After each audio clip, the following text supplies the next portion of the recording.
Hey folks, it's Chris with the Human Project Podcast. In this episode, we're going to talk about confrontation. Don't worry, it's not as scary as it sounds.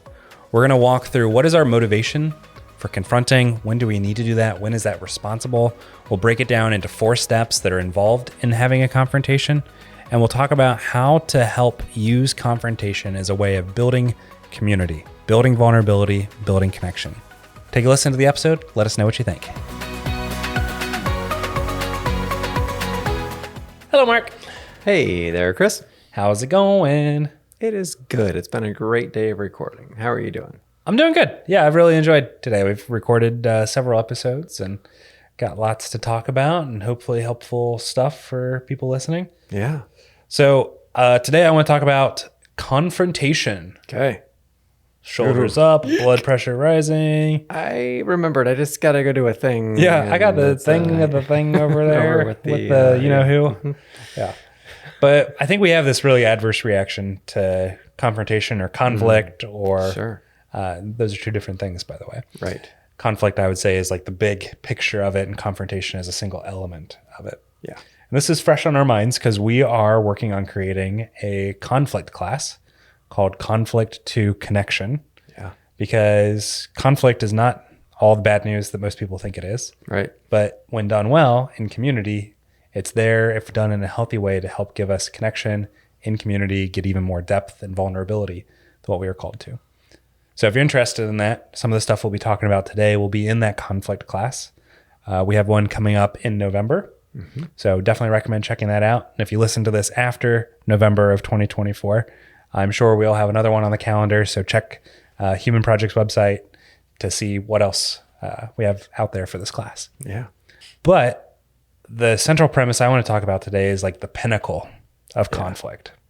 And there's lots of stuff that goes into it, lots of practices. We've talked about listening to de-escalate conflict, how you handle conflict individually. But at the pinnacle of conflict, when it is necessary, is there comes this thing called confrontation. I remember the first time that I was taught this, and Christine remembers the first time she was taught this in any of my classes. We were in different classes. It's been very helpful for us, both, this concept. So I'm super excited to talk about it today. It just really helps us with conflict. Now, conflict is still like a bit scary, but this concept of confrontation clarifies what it's really about. And it has enabled me repeatedly to be able to enter into confrontation situations in a much healthier way, a much more helpful way, or even to back up and recognize when I'm not ready for the confrontation. So you've heard us talk through threads and pieces and bits of this throughout different episodes of the podcast. But what we wanted to do today was help clarify and put it in a nice, neat little package of what confrontation is. When do you do it? How do you do it? And how do you do it well? Yeah. And we're going to fit that in one episode. No problem. Yes. I think we can do it. And go. We're just going to talk really fast. Yeah. That's always our default.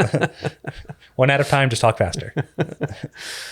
So to define confrontation, in the terms that we're using here, confrontation is pointing out a discrepancy when one thing does not match another thing. When there's a mismatch like that, pointing out the discrepancy is confrontation. So that's the simplest way to look at it. Now there's a lot of like, what does all that mean that goes on behind that? But that's the easiest way to look at it. So discrepancy being something here is different than something else here. There's a mismatch. Right. They're not the same. Correct. Or going back to my math background, they are not congruent. Congruent. Yeah. This math problem does not work. Yeah.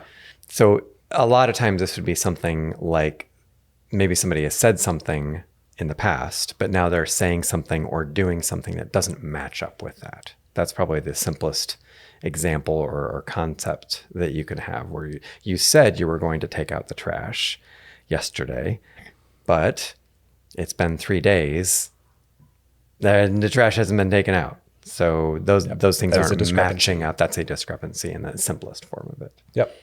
So that's an example of it, something you say versus something you do. Mm-hmm. So maybe we just walk through the list at a super high level and explain them. Okay. So there is say versus say. Yeah. Which you said something before, now you're saying something that's very different. They're not lining up. Discrepancy. Yep. Okay. There is do versus do. Yeah. So the doing here and would be kind of implying an agreement with something. I've been going to AA meetings or something like that, right? And now I'm drinking a drink at a bar, right? I am doing alcohol. Doing the alcohol. I don't know, whatever you want to say that. But I'm taking an action that's not congruent with a previous action. There's a discrepancy there. Yeah.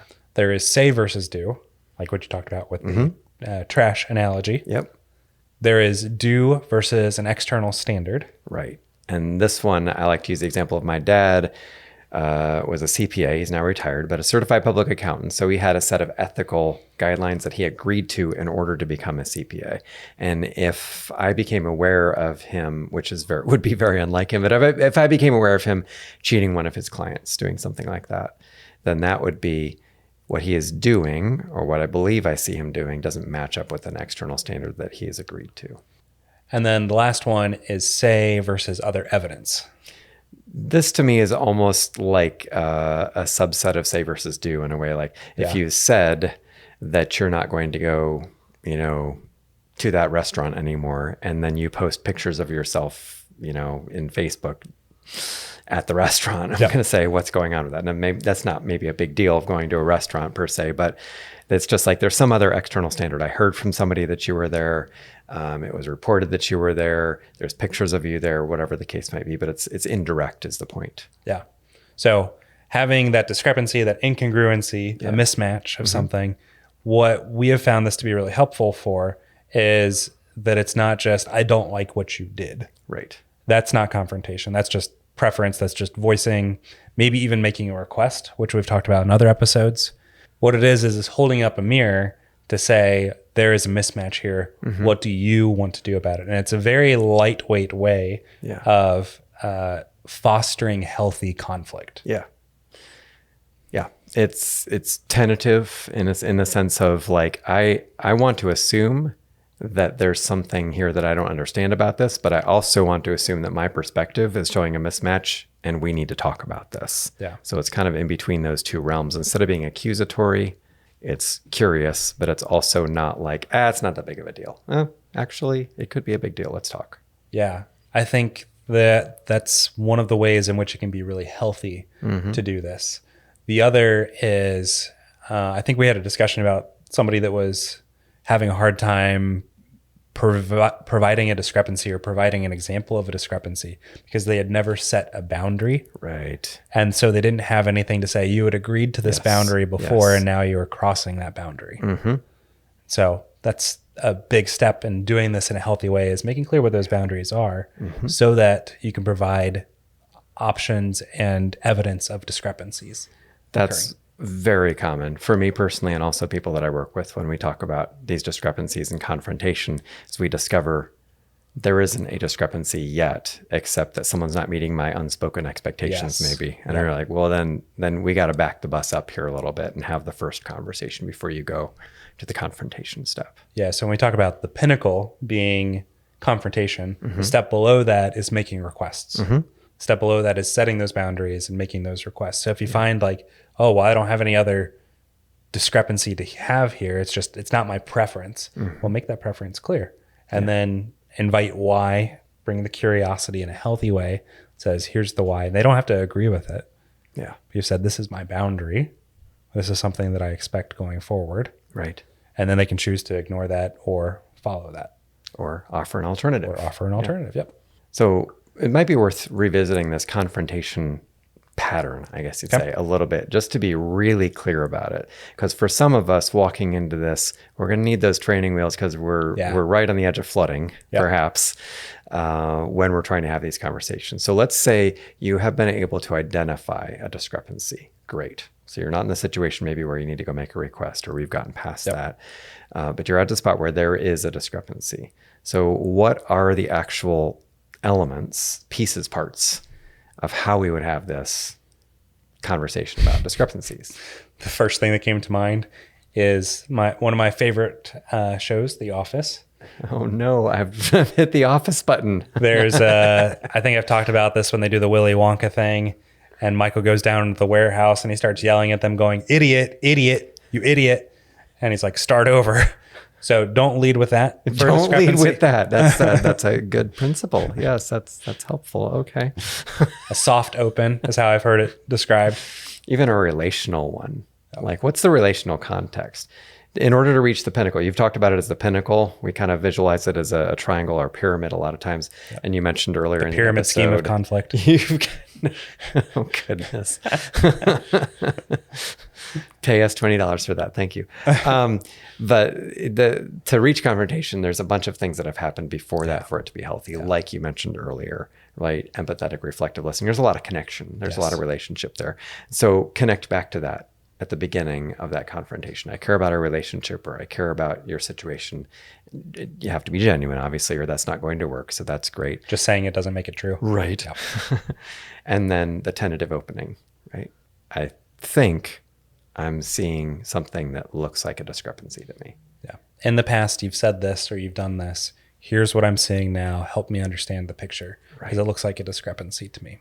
So those are the looks last like something's two not matching. Yeah. So we've got the relational open, we've got the tentative opening, we've got the discrepancy that you just mentioned, and then the fourth thing you just did really well was like invite a response. The invitation. Yep. What is it that, what are you saying? Help me understand your perspective. Yep.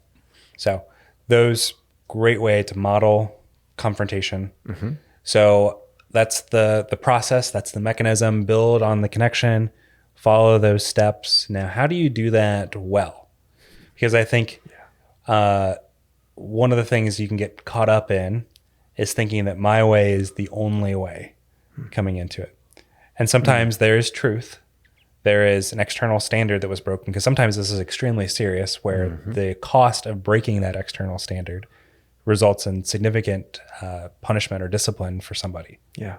So like if your father broke CPA laws or cheated, that's going to result in fines or jail time or some breaking of relationship, losing his license. Yeah, lots of severe things. So I think we need to be aware of that when approaching this. Is what's the cost and what is likely to occur at the end of it. But there are some things that we can approach it as with an empty hand, or not with an empty hand. There are some things we can approach it as with an open hand, where we don't know exactly what we want the result of this conversation to be. Yeah. And that's where really good dialogue can take place, so that this confrontation leads to deeper connection and deeper vulnerability between people. Right. The reality is, just like with the request that you were mentioning earlier, we don't have control over the other person's decisions. Yeah. We're making a request. Likewise with confrontation, when we're pointing out a discrepancy, the other person may choose to walk away and not even respond. Yeah. I don't have control over that. Yep. Right. They may choose to engage but disagree. They may choose to engage and agree. There's a number of possibilities, and we're not in control of the other person. Yeah. We're trying to come in and be faithful and connective, and as you say, with open hand.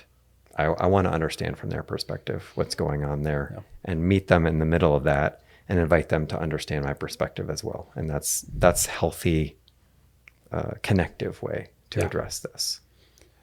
Yeah, and it begs the question for me: how do you know that it is time to address a discrepancy with somebody? Or how do you have? Because no might be too strong of a word. How do you have confidence that it is time to address a discrepancy?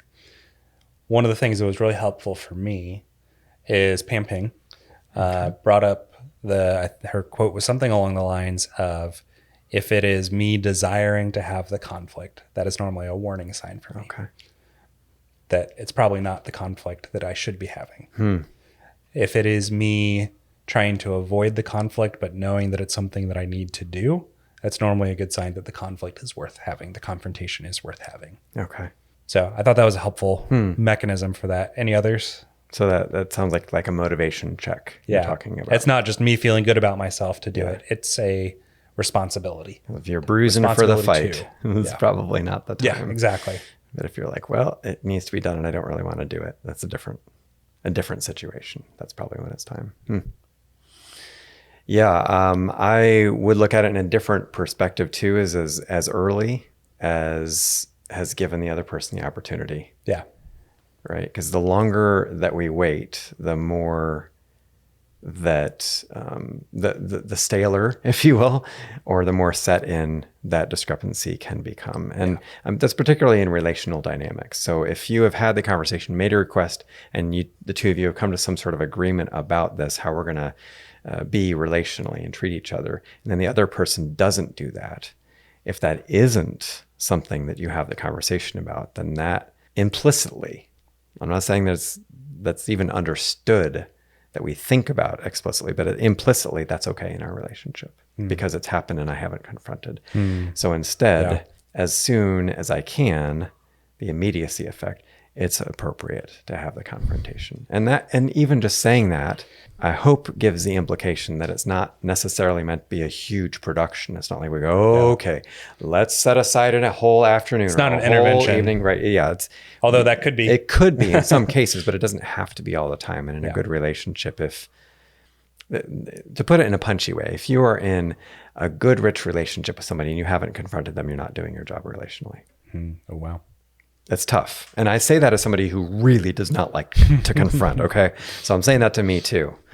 But that is part of how God's designed our relationships. Yeah.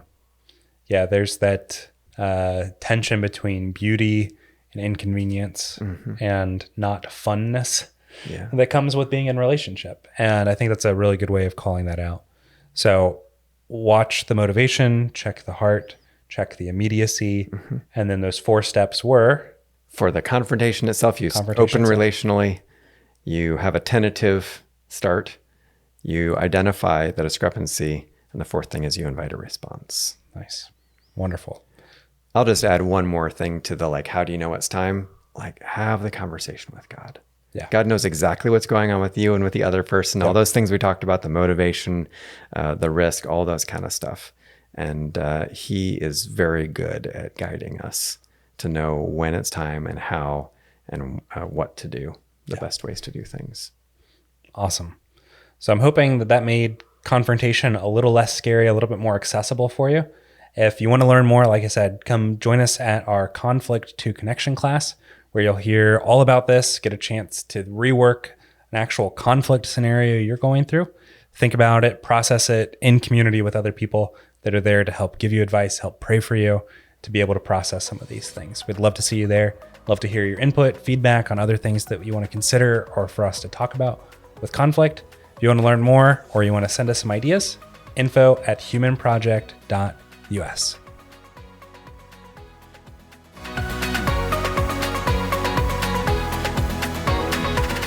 Hey folks, thanks for tuning in today. Our team is made up of myself, Chris Conlin, and Mark Wavle, and our lead editor is Derek Donley. We're a crowd-funded nonprofit. Our free resources exist because of your generous support. To learn more about us or to check out the classes that we talk about here, visit us at www.humanproject.us. Thanks for joining us on our mission to bring 1 million lives closer to the fullness of God's design.